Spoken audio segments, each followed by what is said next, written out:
Hi.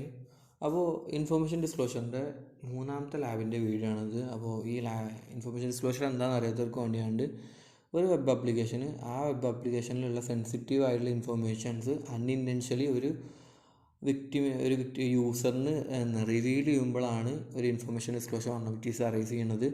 അപ്പോൾ ഈ ലാബിൻ്റെ പേരെന്താ വെച്ച് കഴിഞ്ഞാൽ source code disclosure via backup files. അതായത് ഈ ലാബിൽ സോഴ്സ് കോഡ് ഡിസ്ക്ലോഷർ ഉണ്ട്, അതൊരു ബാക്കപ്പ് എന്ന് പറഞ്ഞാൽ ഫയൽ ഫോൾഡർ ആയിരിക്കും ചിലപ്പോൾ. അപ്പോൾ നമുക്ക് സൊല്യൂഷനിൽ പോയി നോക്കാം.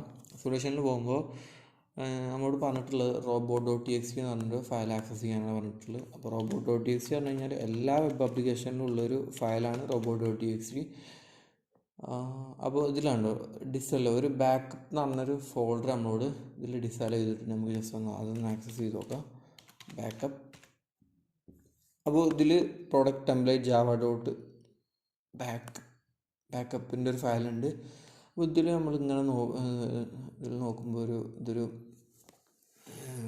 SQL എന്നാണ് കണ്ടിട്ട് തോന്നുന്നുള്ളത്. SQL തന്നെ ആയിരിക്കും. നമുക്ക് നോക്കിയോ ഇതിൽ ഇവിടെ കണ്ടോ, ഇവിടെ ഒരു കീ മാതിരി അല്ലെങ്കിൽ ഒരു എൻക്രിപ്റ്റ് ആയിട്ടുള്ള മാതിരി എനിക്ക് തോന്നിയത് കണ്ടപ്പോൾ. ജസ്റ്റ് ഇത് തന്നെയാണ്, നമുക്ക് നോക്കി നോക്കാം. അതിന് വേണ്ടിയാണ്ട് ജസ്റ്റ് ബാക്ക് പോവാം, വീണ്ടും ബാക്ക് പോവാം, സബ്മിറ്റ് സൊല്യൂഷൻ ക്ലിക്ക് ചെയ്യുക, കൺട്രോൾ V അടിക്കുക. ഓക്കെ, ലാബ് സോൾവ് ആയി. അപ്പോൾ നമ്മൾ എന്ത് ചെയ്തു, ഈ ലാബ് സക്സസ്ഫുള്ളി സോൾവ് ചെയ്തു. എങ്ങനെ സോൾവ് ചെയ്തു? To solve the lab identify and submit the database password. അപ്പോൾ എന്താണ് നമ്മളൊരു ഡാറ്റാബേസിൻ്റെ പാസ്വേഡ് സബ്മിറ്റ് ചെയ്യാനാണ് പറഞ്ഞിട്ടുള്ളത്. അപ്പോൾ ഇത്രയുള്ള ഈ ലാബ്, ഇത് ഭയങ്കര സിമ്പിളായിട്ടുള്ളൊരു ലാബായിരുന്നു. അപ്പോൾ ഇനി ഇൻഫർമേഷൻ ഡിസ്ക്ലോഷറിൻ്റെ ഇനി എട്ടാമത്തെ ലാബാണ്. ഇനി നാലാമത്തെ ലാബിൻ്റെ വീഡിയോ ഞാൻ അടുത്തതിൽ പറയാം.